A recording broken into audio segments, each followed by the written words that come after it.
Welcome, my friends. This is our Wednesday meditation and talk, and the webcast is on my Facebook and YouTube pages, and also IMCW's. So here we are. It's the time of the solstice, and for many, it's a beautiful time to quiet some, to go inward, to listen, and awaken presence. So in that spirit, we'll begin our meditation in a few moments, and invite you to take some time just to find a good position for practice. Make sure you're comfortable, also alert, and we'll begin together.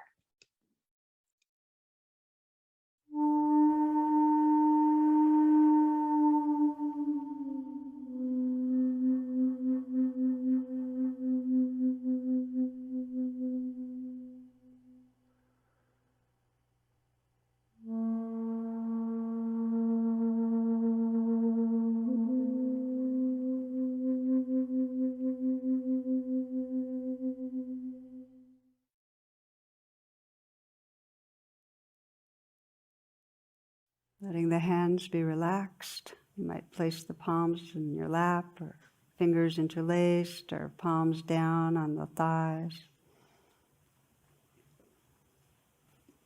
This meditation as we enter the new year is a heart practice, awakening loving presence.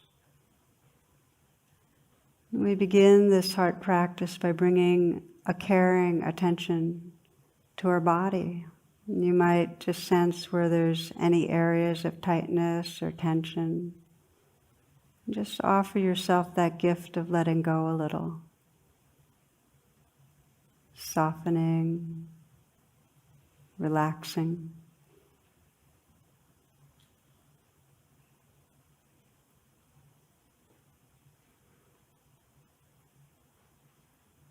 You might let the image and sense of a smile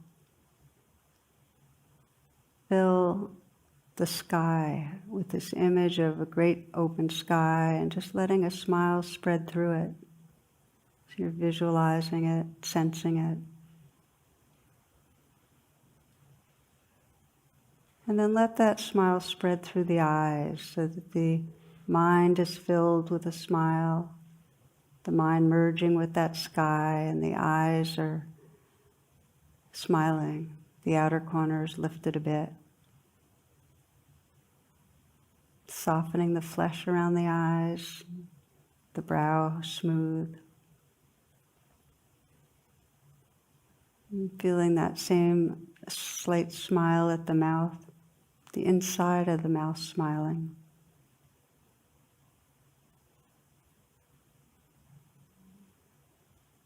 Sense how that smile can help connect to a mood or spirit of friendliness, benevolence, kindness.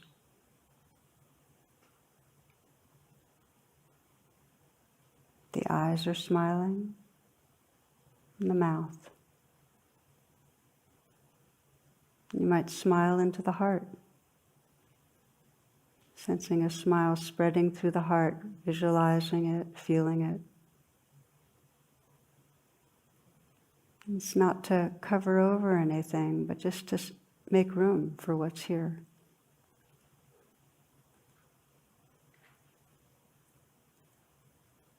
Letting that atmosphere and sense of a smile widen outward and outward so that the shoulders are free to relax some, to fall away from the neck. And see if you can feel from the inside out the aliveness in the shoulders, tingling or vibrating, and if it's tightness, let it float in awareness. Notice if it might naturally soften with a kind attention.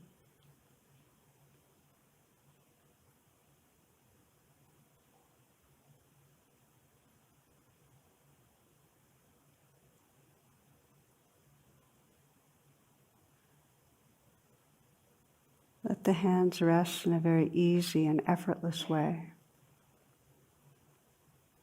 See if you can soften the hands. And what do you notice as you soften?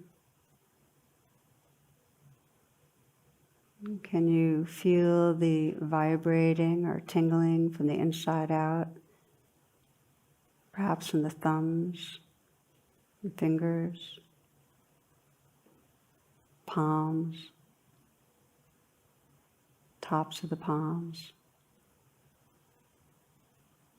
the space inside the hands, awake, alive space.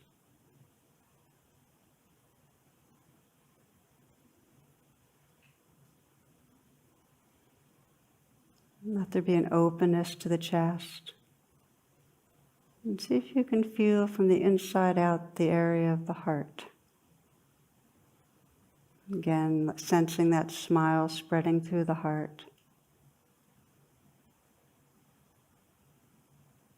Very receptive to the feeling tone there.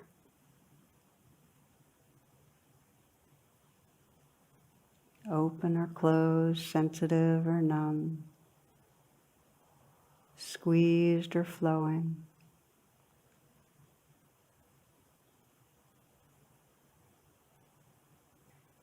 You can bring this same smile of friendliness and ease to the belly, just visualizing and sensing the felt experience of a smile spread through the abdominal area.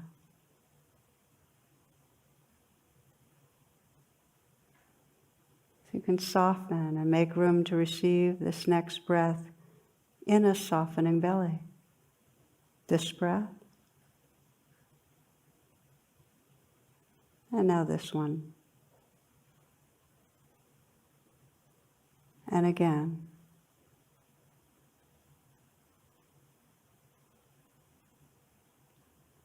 Visualizing and sensing a smile through the pelvic region.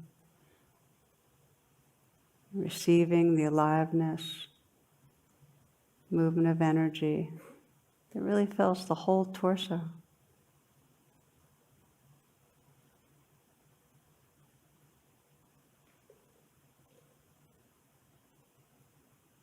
Feeling the length and the weight and the volume of your legs. The feet from the inside out.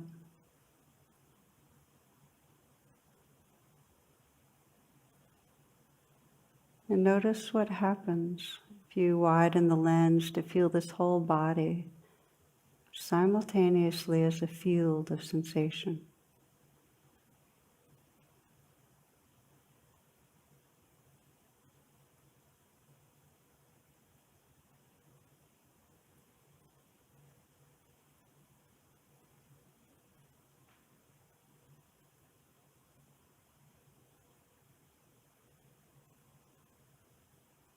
And sensing how the particular sensations in the heart region float in the midst of things.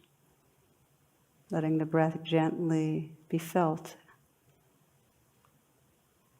Breathing in and feeling the area of the heart.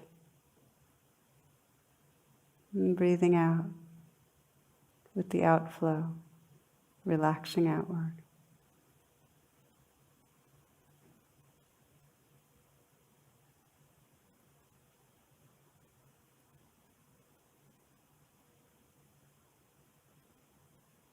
And it's from this heart-centered presence that you might bring to mind someone in your life who's very easy to love.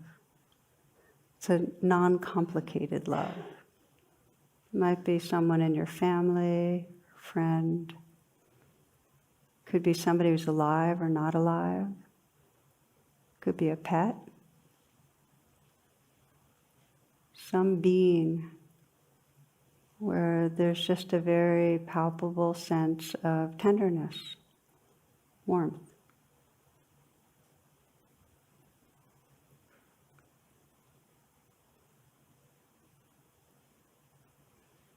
And as you imagine this being, bring them close in, right here. imagining what this being is like when they're caring about you, expressing love, expressing their aliveness, and just sense what you most love about them.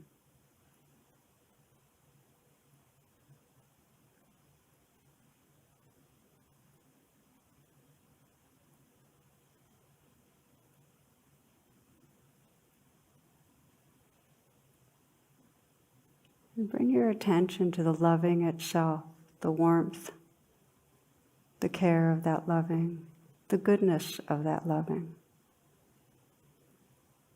And just sensing this as basic goodness, this capacity to love, this loving to love. And take some moments to sense what else feels like basic goodness in your being.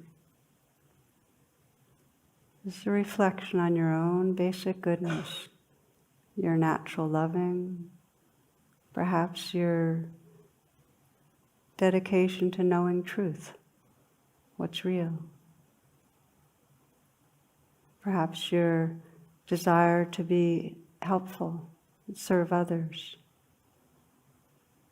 to grow, to awaken.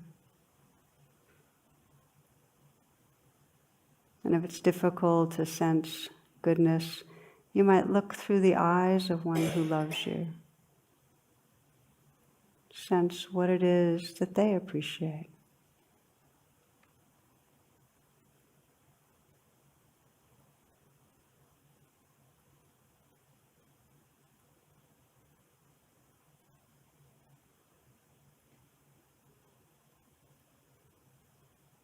Give yourself that gift of opening to basic goodness that's right here, and offering yourself these messages of care. And if you like, you might offer them by gently placing your hand on your heart, so you're offering them both with touch and also the words themselves. You might experiment with that.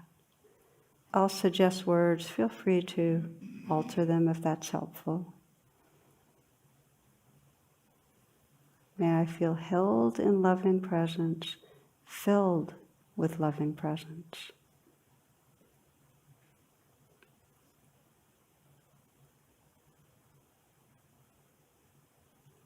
May I trust my basic goodness, trust that I'm enough.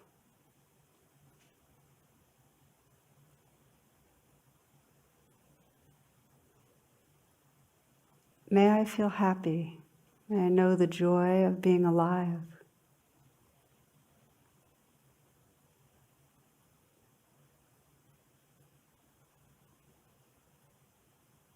May I feel deep and natural peace.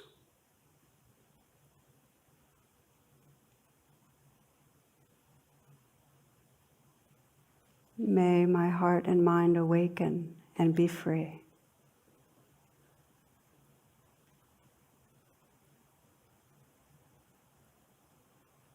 And again, mentally whispering these phrases with as much sincerity as you can contact. May I feel held in loving presence, filled with loving presence.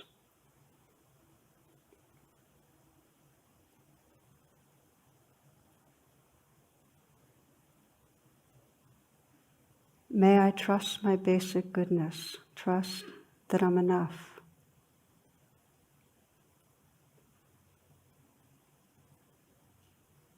May I feel happy. May I know the joy of being alive.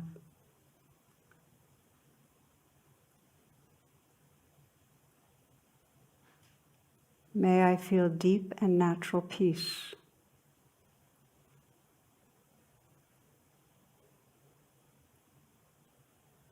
May my heart and mind awaken and be free.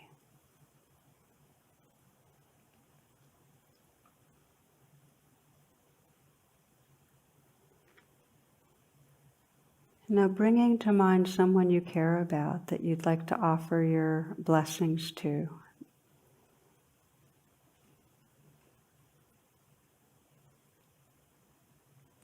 And as you did before, bringing that being close in, you might sense the aliveness in their eyes, their creativity, their care for the world. And just take some moments to really let yourself reflect on their goodness, what brings up care and love from you.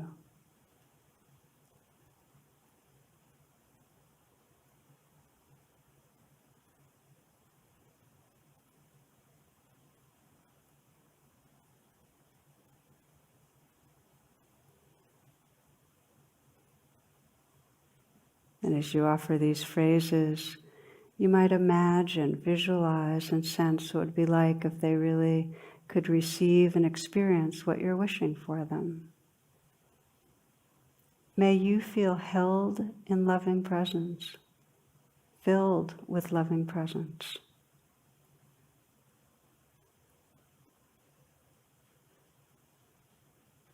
May you trust your basic goodness, trust that you're enough.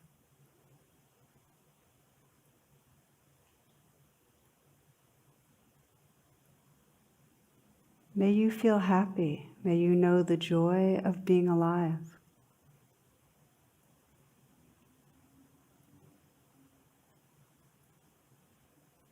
May you feel deep and natural peace. May your heart and mind awaken and be free.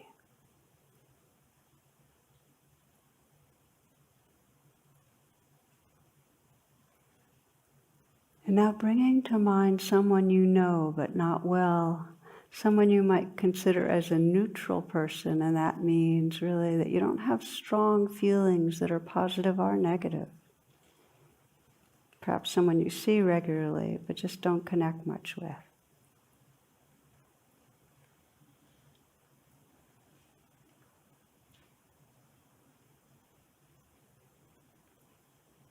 And as you bring to mind this person, again, try to bring them close in so you can sense what is the goodness in this person. What's the natural and deep goodness here? Sensing how they too would long to love and be loved, to know truth, to be more present and free.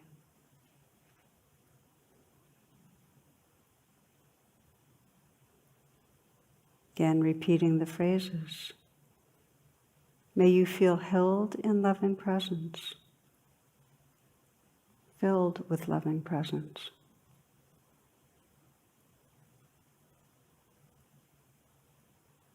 May you trust your basic goodness. Trust that you're enough.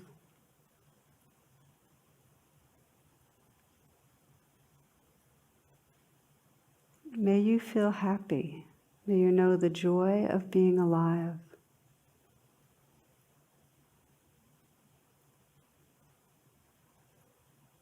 May you feel deep and natural peace.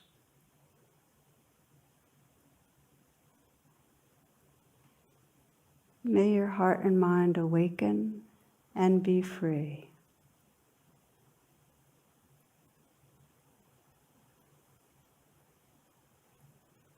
And now including in this heart space someone who's difficult for you, someone who brings up reactivity.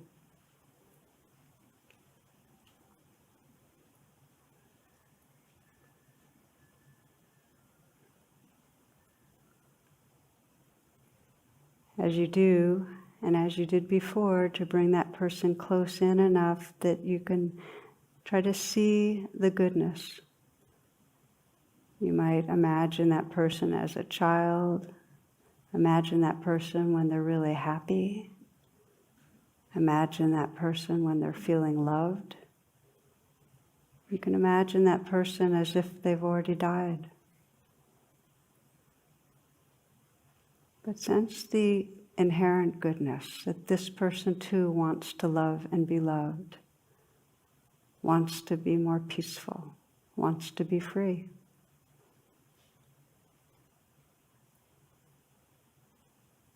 And with that basic goodness in mind.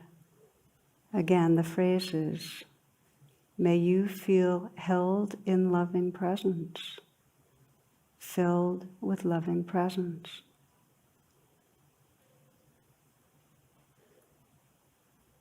May you trust your basic goodness, trust that you're enough.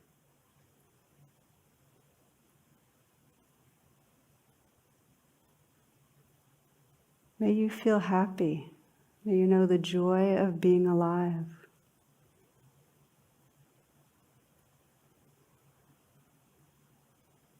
May you feel a deep and natural peace.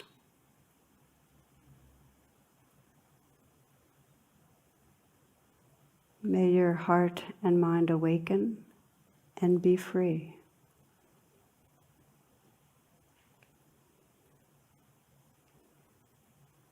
And the sensing in the heart space that's here that you could include the loved ones you've considered, the neutral person, the difficult person, your own being. And just imagine and sense this heart space as wide as the world, boundless, edgeless, including all humans, all those who are happy and well, including those who are suffering, those in poverty, those experiencing injustice, oppression, violence, including non-human animals, those living naturally and free, those suffering from human abuse of factory farms, those suffering from climate change, including the earth, our mother, as if you could hold the earth in your lap and all beings everywhere in this vast heart space. May all beings everywhere feel held in loving presence, filled with loving presence. May all beings be happy, know the joy of being alive.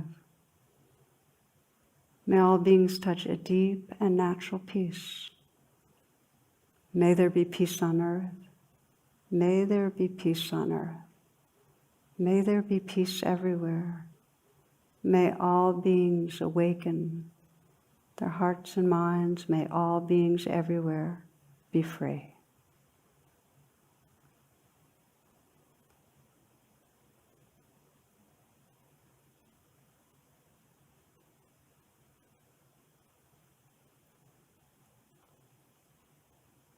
Namaste.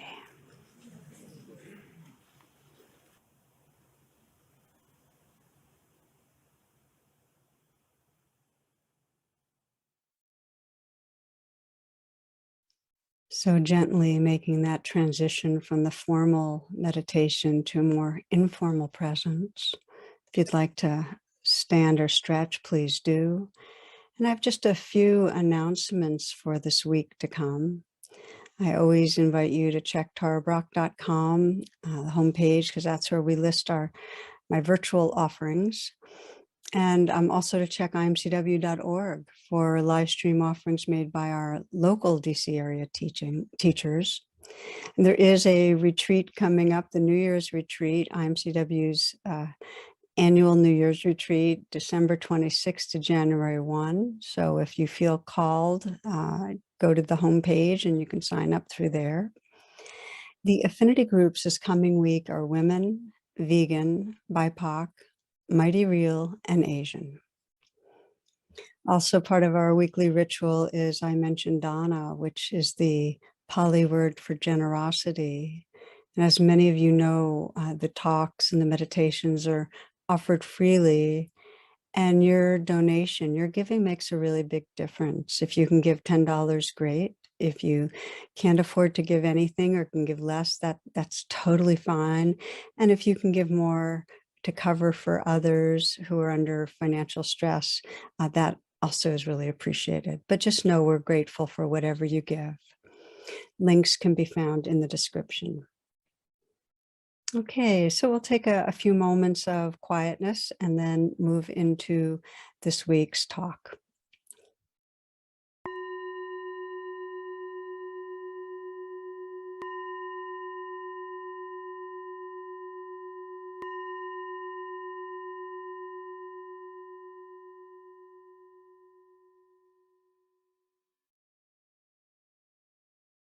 Namaste.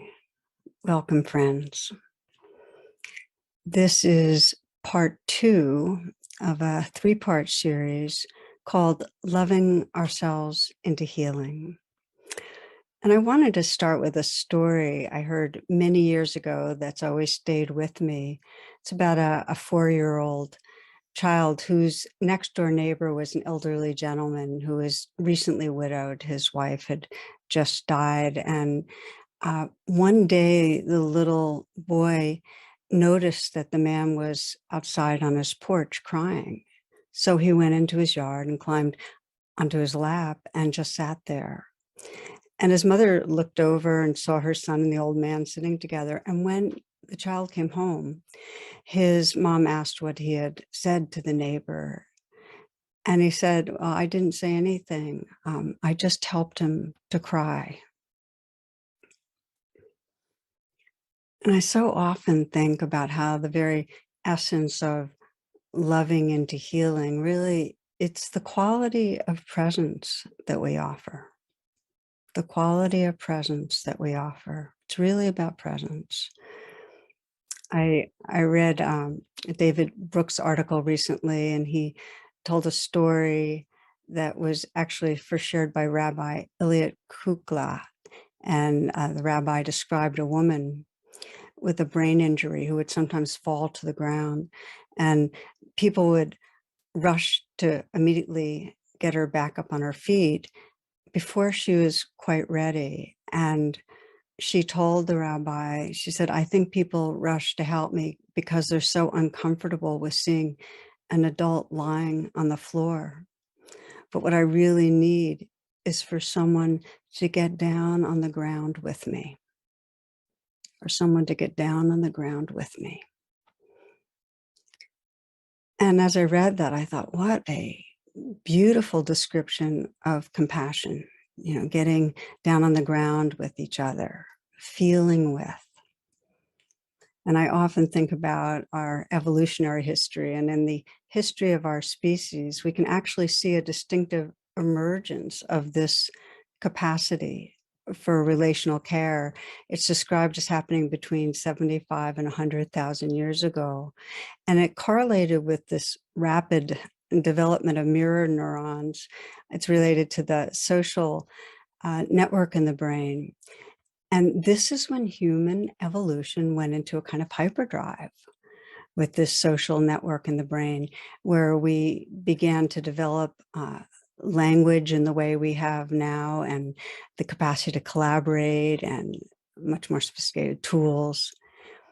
And a key element really is empathy, this capacity to directly know what others are intending and feeling. So evolution selected for a social network in the brain because being conscious of our interconnection, it gives us an adaptive advantage. It supports surviving. I mean, we need to share food and collaborate at work and in many levels to flourish. And really, in a deep inner way, we need to be able to get on the ground with each other to heal. It requires a shift from that sense of I'm a self in here and others are out there, to the felt experience of we, that we belong to each other and to a larger whole. So this evolving of relational consciousness, it's the essential ground for true healing and spiritual awakening. And this is what we'll be talking about in the first talk last week. Loving ourselves into healing was really about embracing the inner parts of our being. We talked about having tea with Mara being the different challenging energies in our psyche, getting on the ground with those parts that feel vulnerable, frightened, the places of suffering. And in this talk, we'll explore the shift from I to we with those we know, with the circle of more immediate relationships.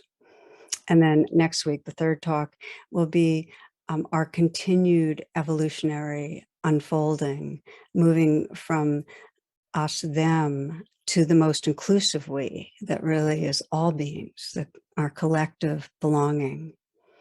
And clearly we're quite in the thick of that process. So, but we can think of it as widening circles of belonging. And it's often described in Buddhism as the path of the bodhisattva. And Bodhi is an awakening, sattva being. And it's really a path we're all on, which is really the awakening of our hearts and minds to include and love all of life, to really realize our belonging to all of life. So I often draw on Rumi, one particular verse that really, I think, guides us in this process. And Rumi writes that your task is not to seek for love, but merely to seek and find all the barriers within yourself that you've built against it. And so what are those barriers? And we can sense that the barriers are the beliefs and emotional reactivity, the wants and fears that keep us feeling separate or deficient, threatened. So in the moment that, let's say we're caught in a limiting belief, like I'm unlovable or you're bad, we're in a trance. We're cut off. We're caught in the energies of Mara, and we're defending ourselves, or we're angry or we're fearful, but we've lost touch with a bigger reality, with our own realness and wholeness, and others become unreal others. Okay, so when the barriers are up, when we're in those limiting beliefs and the reactive feelings, others become unreal others. And here's something we forget, that when we're stressed and in that reactivity, in trance, this othering happens with those closest to us. It's not just those out there, but we other the people we're most regularly engaged with. Patterns set in. It could be resentment or hurt or self-judgment or guilt, but patterns set into our close-in relationships that actually bar a real feeling of closeness or intimacy. And those patterns can go on for weeks and for decades. There's a woman from our meditation community who volunteered at a local hospice and shared a story about a patient she had befriended. And this is what she told me. She said that Charlotte was often anxious and depressed. And as she neared death, she was increasingly mute due to this tumor that was growing in her throat. And one morning she found Charlotte really distraught because Charlotte had this nightmare, and she dreamed that the staff told her she had only 3 days to live. And she was, her weak and raspy voice sharing this with this woman. And she said, I'm not ready to die yet. I'm not ready. And she told us she had something important to say to her husband. And so much to this woman's astonishment, 3 days later, Charlotte was packed and about to go home because the tumor had shrunk dramatically. The next time this hospice worker visited, Charlotte had returned, and she seemed deeply at peace. And here's what she told this woman. And this woman wrote down the words, and as I'm reading now. Charlotte said, I was angry at my husband on his case all through our years together.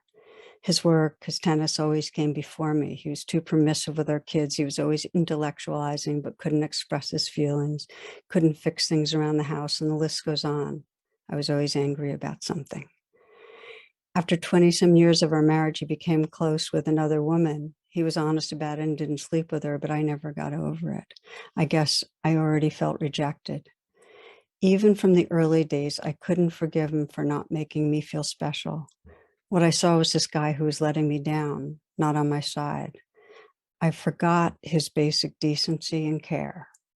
It wasn't until that dream that I realized I needed to tell him I loved him, that I regretted nothing more in my whole life than how my judgments drove us apart. So I told him, and he listened, and he shared his regrets. and we hugged. We both had tears streaming down our cheeks. It was the first closeness in years. Now I'm ready to go. So I share this story. It's always moved me that whether it's a relationship with deep wounds and divides like this one, are the relationships where we've just gotten habituated to living with some ongoing distance or defendedness or resentment. It's so easy to let relationships slide and think, well, think we're busy now, or maybe later there'll be more time, maybe things will change. It's so much easier than to actually reach out and try to connect more authentically. And I often think about the greatest regret of the dying being not living true to ourselves. That all these people interviewed, that's what they said. I didn't live true to myself or true to my heart. And that's really postponing or neglecting what matters. So one of the wise remembrances on a path of awakening, on a bodhisattva path, is don't wait. Don't postpone matters of the heart. And it's really valuable to view those in your life in a daily way with this lens of, well, what if this was my last encounter? What would I want to communicate?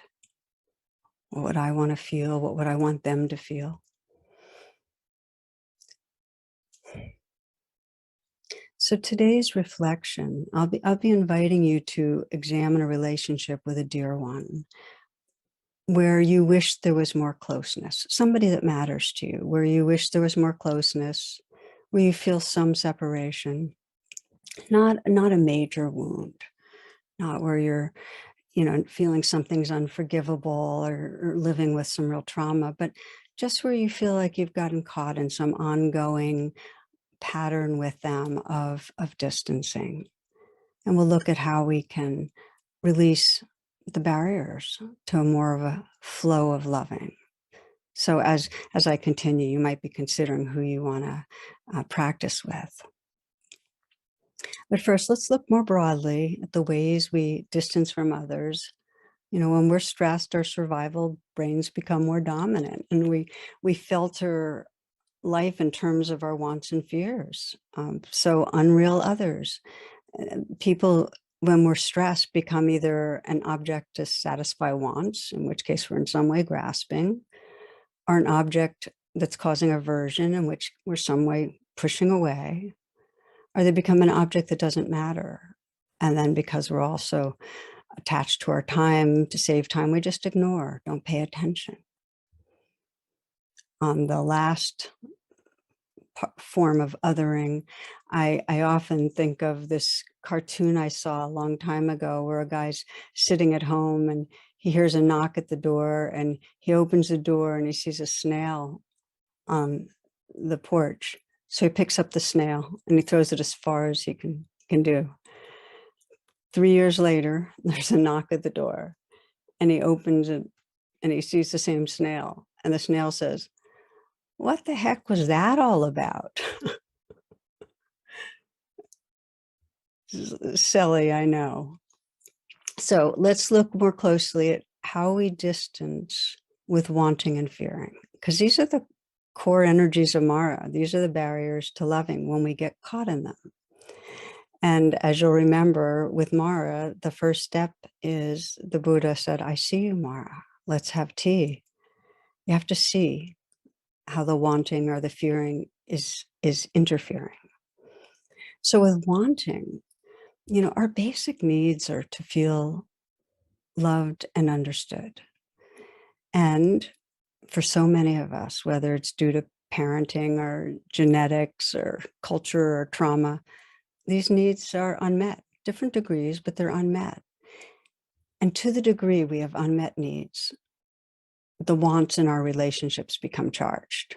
Makes sense. Instead of feeling loved, we're grasping after love and usually doing it through substitutes. We're trying to get other people's approval or attention, sexual engagement, or We also grasp after other substitutes through people like money or protection, them doing things for us. But the point is, when our wants are charged, others become an object, a vehicle towards meeting our needs, feeling gratified, feeling enough, feeling safe, feeling good. When we're in wanting mode, when there's an agenda, it obscures who's there. We're in a trance. It's like, you think of it like if you're on a road trip going somewhere and you really have to pee, you don't quite take in the scenery. You're just like tracking for where the next, fast food store or gas station or something is so you can pee. Or as they say in India, when a pickpocket sees a saint, they see the saint's pocket. So we don't see who's there.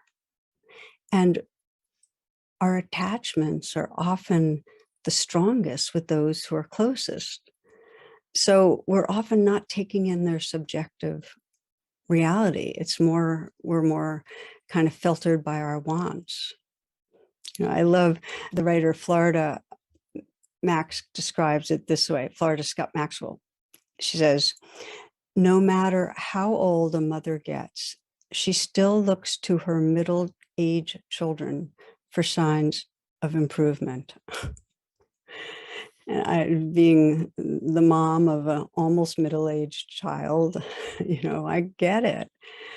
So when wanting takes over, not only do we not see the other, but we're living in a kind of small, confined space of self, a self that's in some way dependent on the other changing, and potentially a self that's going to be angry or let down if we don't get what we want.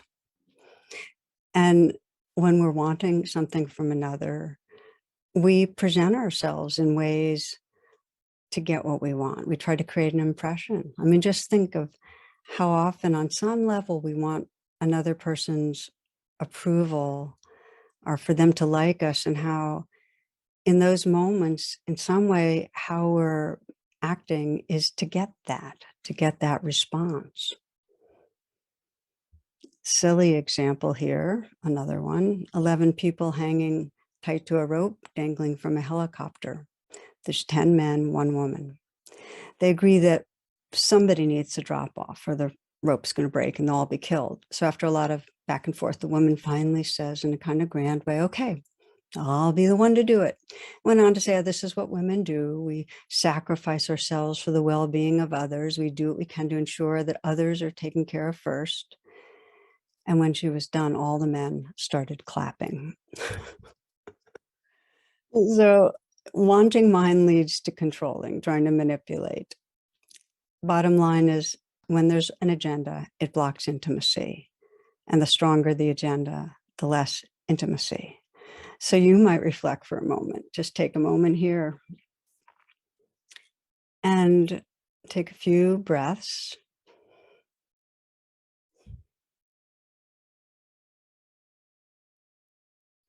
And bring to mind some recent encounter, and if it's not recent, just some encounter where you wanted something from someone else.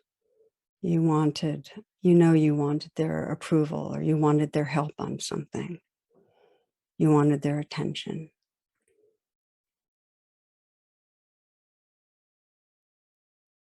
It really mattered to you that they liked you.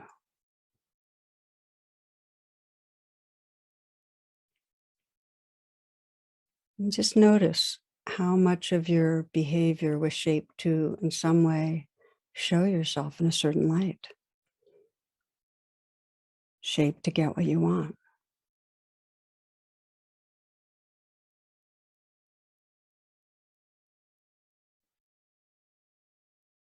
And sense into the experience of the wanting self when you're wanting something from another person.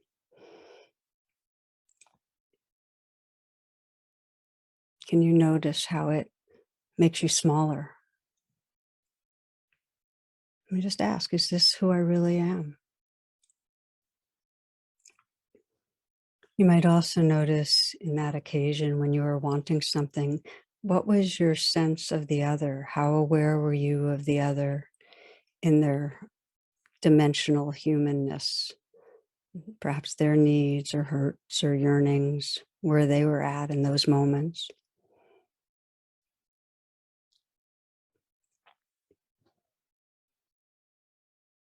And can you sense how when we're wanting something, the mind narrows and we don't take in so much information? The empathy closes down some.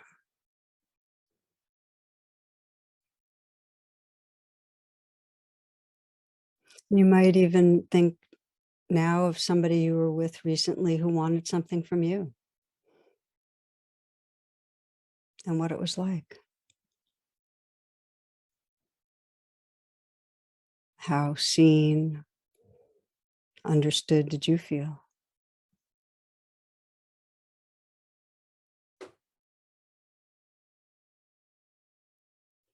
And you could contrast that to somebody you've been with recently, maybe who had no demands or expectations of you, what that was like.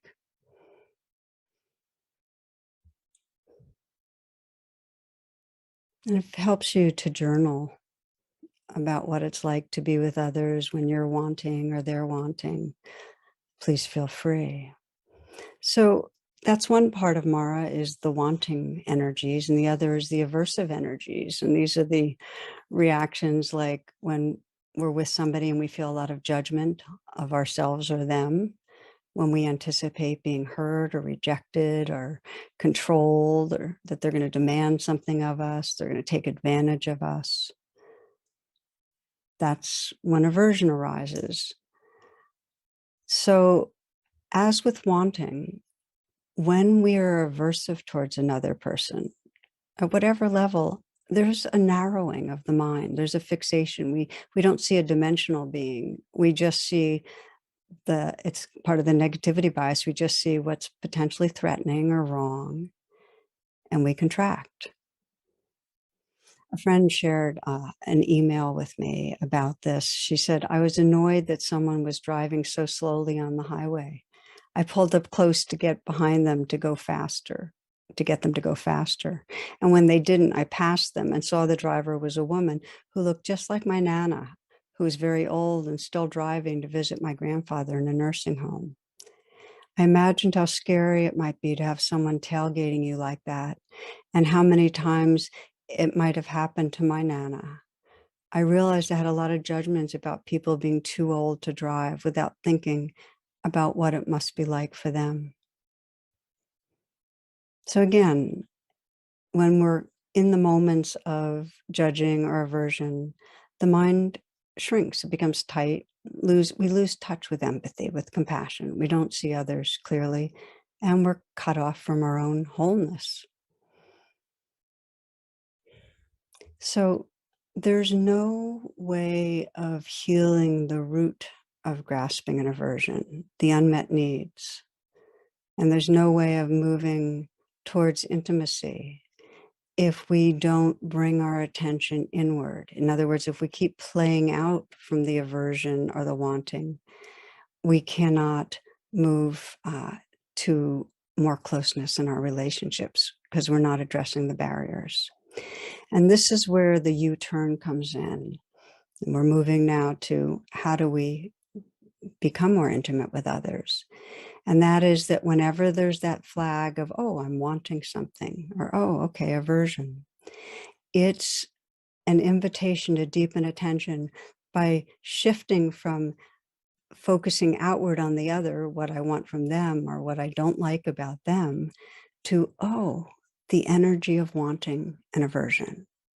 We go inward. And this is just as we did having tea with Mara last week. That's the first step of beginning to wake up our hearts with each other.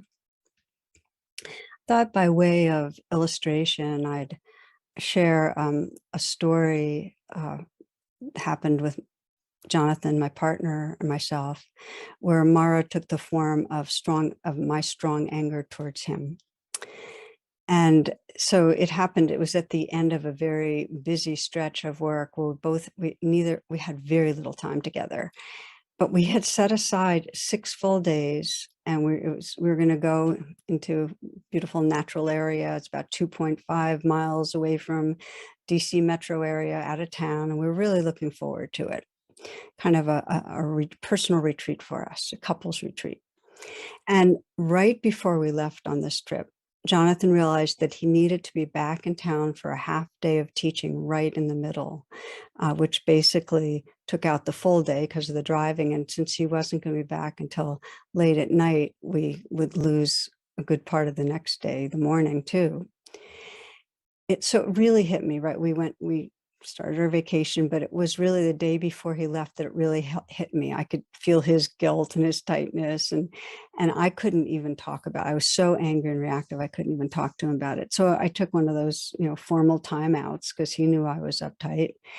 And it took 45 minutes to do this U-turn and have tea with the way Mara was inside me. And as many of you know, I use the RAIN practice with strong feelings, where I recognize the anger. That's the R of RAIN, and A is allow it. And I'd investigate the anger. And the belief was, he doesn't care enough about me or about us to call boundaries, to, create our space. And then that was followed by a sense of shame about being angry, and then shame about feeling so vulnerable that I was really wanting things to be different and feeling insecure that he wasn't prioritizing us and me. And so I had to just let all of that be there, but I could feel the suffering. So my attention got much gentler. And under the anger and under the shame, I could just feel this young place that didn't feel lovable or prioritized.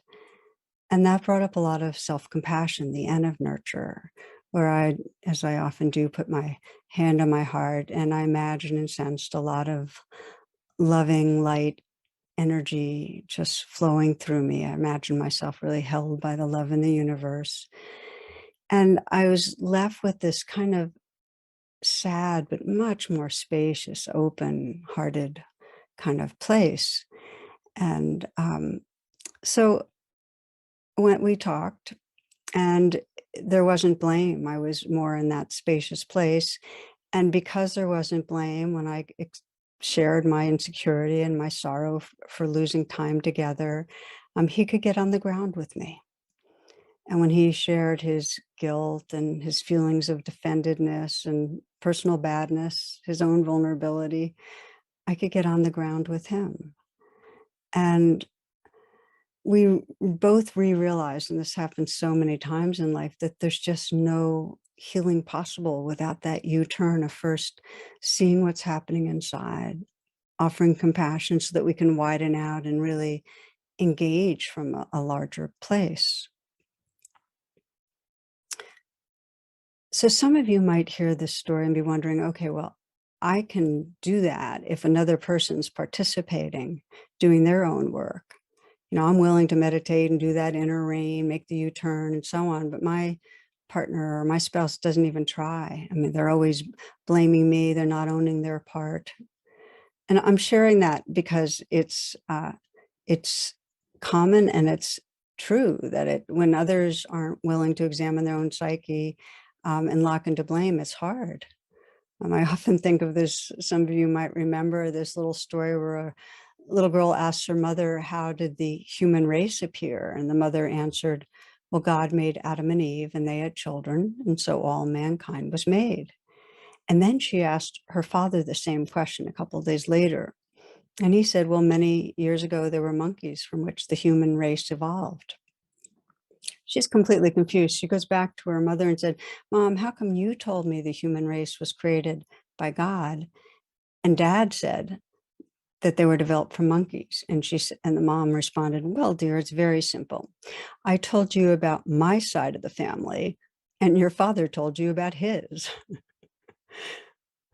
So it's true in many relationships, partners, friendships, there's an unevenness in how attentive people can be and how accountable they can be for what's going on in them. And first off, it's important to view that unevenness with a wise heart that people have varying capacity for vulnerability. And it's due to differences in parenting and in genetics and experiences of trauma and more. So I look at it like it's grace to have that capacity to open to what's here that's difficult, to take responsibility, to be able to respond. And it's not blame or fault when somebody can't. And this is really important. If you're in an uneven relationship with a friend or a family member or your partner, that doesn't mean that change can't happen. If the person with more capacity, more skill is able to do the inner work, that U-turn and bring self-compassion, and then from that place, open up their compassion for the other and live from that, that can shift the dynamic. That can make it safe enough for the other person to begin to explore, uh, because there's not going to be as much defensiveness. So there can be a shift towards opening. And people often say, yeah, but why should I do all the work? And it's so important to remember that the work is for the freedom of our heart. It's empowering to know that you can take responsibility for what comes up in your psyche, that you're not a victim. And if your inner work leads to less defensiveness, less taking things personally, less aggressiveness, less selfishness, you're more free. And you can trust this is an entirely inter-influencing universe. Whatever you call your own healing and freedom ripples, it's just not in a predictable way, how and where.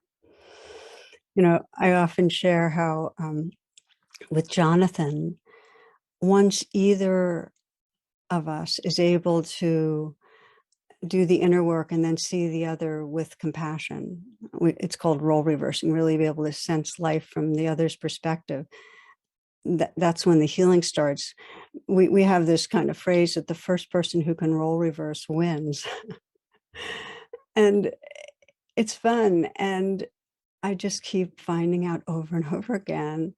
My big personal takeaway so regularly is that the more I can recognize the suffering of judgment, any judgment, how in a moment of judgment I'm in trance, the more I get that, that I've left reality, I've contracted from who I really am. And the more I realize the only way towards freedom is to let go of the story of blame and discover what's under it. In other words, to value that homecoming more than the kind of secure feeling of being right, my position. In Buddhism, this valuing of awakening together, of living from an awake heart, is often described as the bodhisattva's aspiration. We talked about the bodhisattva path, the aspiration, the deep intention and longing on the path is that whatever comes up between us, whatever comes up in our lives, may it serve the awakening of compassion. May it serve the awakening of a wise heart. And if, as you approach the barriers to love, which we're about to do, just kind of looking at where there's distance and what's causing it, and you remember that aspiration, may this too, may these barriers be part of the path of awakening. It will energize and guide you. So let's practice together.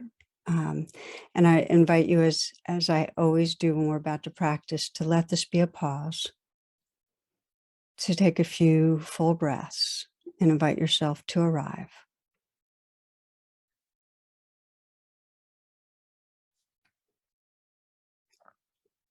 Bringing to mind a relationship, somebody you care about, where there's some habit of distancing. Again, not some great injury, just a pattern of creating separation that you'd like to end.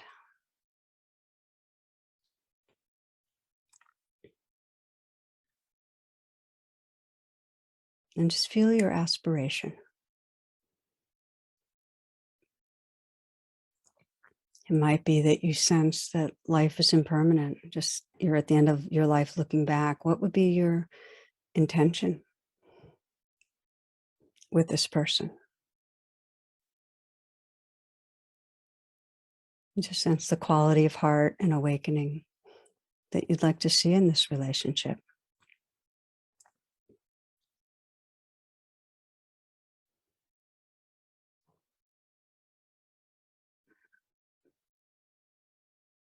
And you might imagine being together with this person and in the way that you have in the past, and the kind of habitual distance that you're noticing.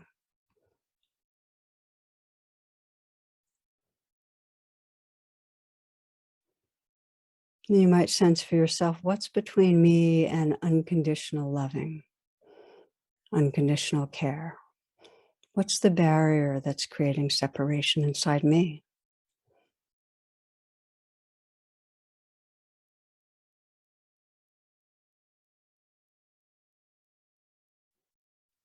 And maybe you'll notice that you're wanting something more that you're not getting.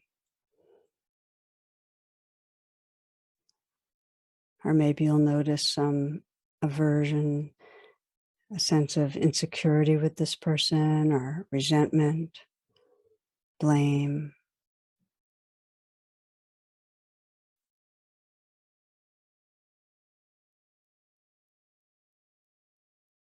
Maybe you're feeling an aversion that they're in some way going to take too much from you, ask too much, kind of defendedness. Whatever you notice, this is the time for the U-turn, for practicing the mindfulness and compassion of rain. And you might just recognize, what's the primary feeling that comes up when you sense the distance? Is it that there's some resentment? Is there some insecurity, blame?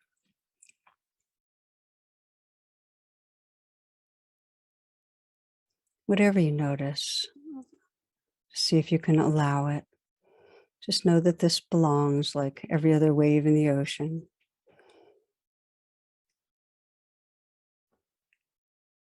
And you might go deeper with the investigating by sensing, well, what am I believing when I'm feeling this? Is it that they don't really care about me? They're not prioritizing me, that I don't matter, or that they're going to reject or judge me, that they're going to take too much from me?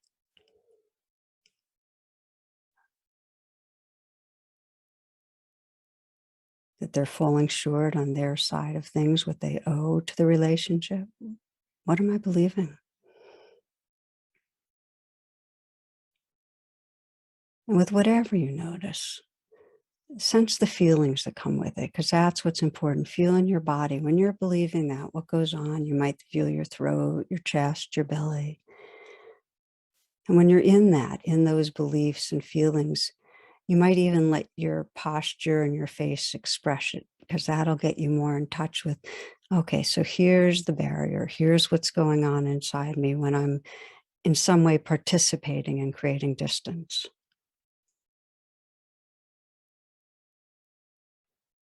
The posture, your face. And feel again into your body to where you feel most vulnerable inside, where you feel most activated. And you might just ask that part, what's needed? What do you need? How do you want me to be with you? What would be most healing? And that's the opening to nurture, the N of rain. And I usually find it helpful to put my hand in my heart and begin to offer whatever's most needed. Maybe it's understanding, or maybe forgiveness, protection, love, care. And if it's hard to offer it to yourself, just sense it coming from a larger source, from kind of the formless love of the universe. Or if it helps to imagine a deity or a person you know who's loving, who can help to nurture. but let in loving, let in compassion.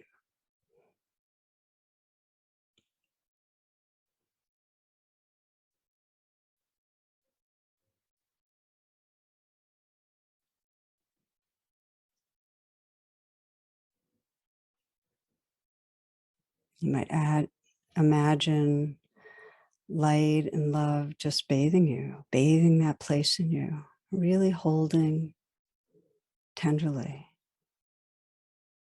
washing through.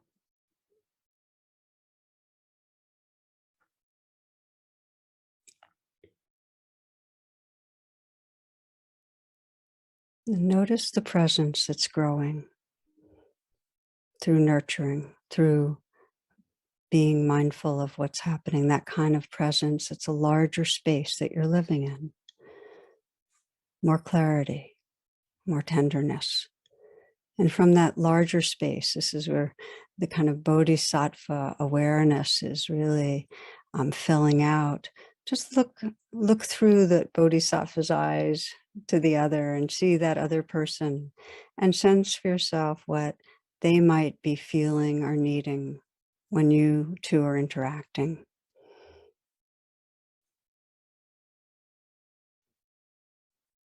Are they needing to be affirmed that they're lovable? Are they needing to feel safe? Are they needing to feel attended to? You might even imagine what they're like when their needs are met, what they might be like.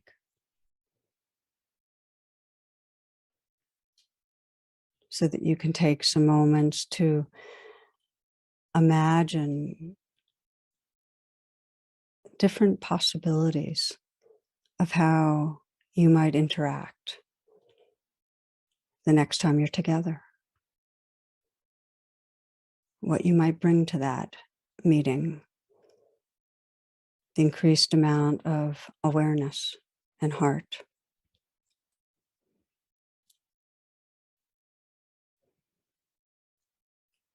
And if it helps to journal in some way, please feel free. This bodhisattva training with the circle of beings that we're involved with day to day, it's a life training. You know, we all have such strong conditioning to feel insecure, to defend, to aggress against others. And while we have the capacity for compassion and presence, it takes training to call it forth. It takes practice. Whatever you practice gets stronger. And a part of that practice, and this is the final piece I'll mention, is to on purpose remember the goodness of others. Let that be part of your meditation. To remember that basic goodness, the love in them, the awareness that shines through them. And, you know, we know sometimes that happens spontaneously. It's easiest with children or being with those who are dying. Moments when a person's really happy or when people are being kind of us, to really appreciate their goodness. And when we're appreciating, there's a real beauty to it. We love goodness. It's beautiful to behold. And then when we let each other know, being able to be a mirror of that goodness, it actually wakes it up even further in that other person. I often reflect on a story told by Rachel Remen, author and healer, doctor. And she describes her relationship with her grandfather, who called her Nishimala, which means little beloved soul. And she writes about how when he died, no one was left to call her this anymore. And she was afraid God might forget who she was, that she would disappear. But she came to realize that really once blessed, forever blessed. And many years later, when in her mother's old age, her mother began to light candles and talk to God herself, Rachel told her about these blessings from her grandfather and how much they meant to her. And her mother smiled sadly and said, "I've blessed you every day of your life, Rachel." She said, "I just never had the wisdom to do it out loud." Never had the wisdom to do it out loud. So do we remember out loud to let others know what we see. It's such a gift. It's so beautiful. And it's so easy to become habituated and not really look and see and remember and treasure each other. I love the way Anthony de Mello, who's a Jesuit priest and a writer and a therapist, puts it. He says, "It is a sobering thought that the finest act of love you can perform is not an act of service, but an act of contemplation, of seeing. When you serve people, you help, support, comfort, and alleviate pain. When you see them in their inner beauty and goodness, you transform and create." So, friends, we're talking about this bodhisattva training, learning to love each other into healing. And it involves seeing each other's vulnerability and also that inner beauty. And when we do, one teacher said, never push anyone out of your heart. When we see that vulnerability and that beauty, we include each other in our hearts. And another teacher put it this way. He said, don't ever give up on anyone. Don't ever give up on anyone. And it doesn't mean that we remove boundaries in relating with them. It means we keep our hearts open and remember that potential that's in all of us. It really is a life path, this shift from I to we. And it just helps to remember you have that capacity. It just needs cultivation. And there's nothing more worth dedicating to. And with our circle or immediate circles, that's like a primary place of practice, and not to wait. It's part of the trance to postpone loving. So I started with that story of that child helping the elderly man to cry, how we're really learning how to get on the ground with each other. I thought, before closing, one final reflection from children. This is children interviewed about what they thought love was. One writes, or one says, "When my grandmother got arthritis, she couldn't bend over and paint her toenails anymore. So my grandfather does it for her all the time, even when his hands got arthritis too. That's love." Another, "When someone loves you, the way they say your name is different. You just know that your name is safe in their mouth." And another, "Love is what's in the room with you at Christmas if you stop opening presents and listen." Another, "When you love somebody, your eyelashes go up and down and little stars come out of you." One more, "You really shouldn't say I love you unless you mean it. But if you mean it, you should say it a lot. People forget." So let's close together. A final short reflection on this bodhisattva path. And breathing, feeling this body, sitting here breathing. And take some moments to bring to mind someone who's easy to love, not a complicated relationship.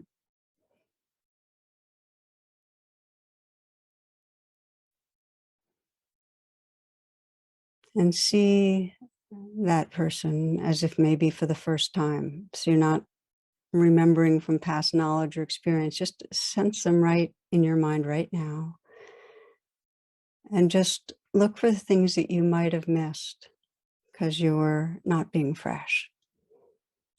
What they're like, just really what they're like, their expressions of happiness, when they're sincere, when they're expressing love. And discovering anew,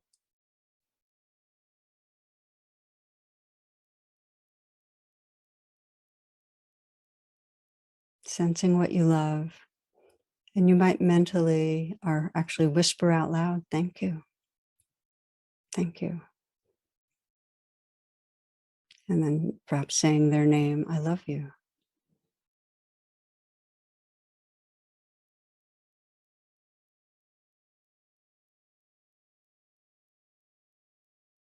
Sense them receiving. Sense how by mirroring and expressing love, the field of loving grows more, more filled with light and aliveness. And perhaps one more person. Again, seeing them fresh, sensing who this being is. Sense their aliveness, the way their heart expresses when they're not feeling fearful, when they're feeling more free. What it's like to feel their love.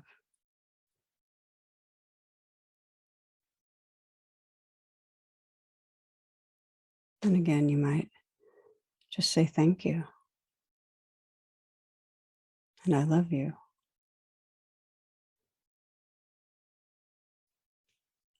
And imagine them receiving that.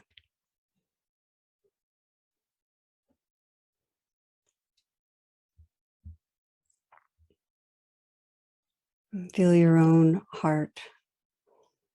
Feel these two beings and feel really all of us in this dedication to loving and to healing. How many really long to wake up their hearts just to feel all of us. The shared heart space that extends in all directions. You can imagine it and feel it. And that shared prayer that all beings everywhere wake up to trust their basic goodness, to live from loving awareness.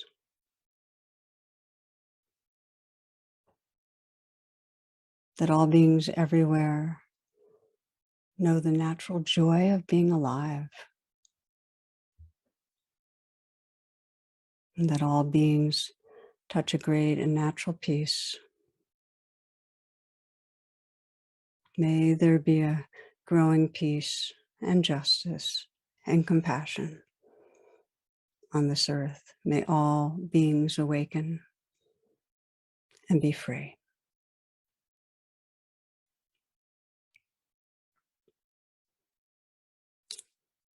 Namaste, friends, and thank you so much for your presence and your attention. Wishing you all blessings.